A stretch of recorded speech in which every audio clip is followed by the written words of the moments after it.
2025 ভয়াবহ হবে। ইউরোপের ভিতরে কয়েকটা যুদ্ধ লাগবে, বলেন আল্লাহু আকবার।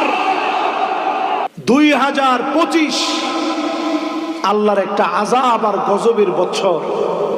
জেনেই উল্টাপাল্টা হবে, ওই জায়গায় আল্লাহ ধরবেন।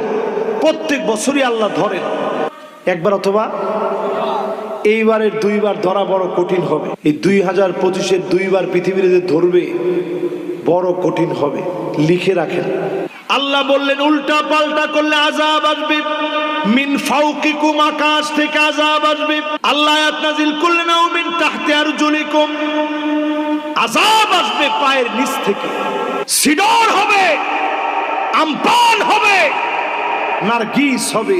ফালইয়ারতাকিবু ইনদা যালিকা রিহান হামরা, বাতাসের সঙ্গে আগুন আসবে, চতুর্দিক ঘিরে ফেলবে। লস অ্যাঞ্জেলেসের আযাবটা দেখেন।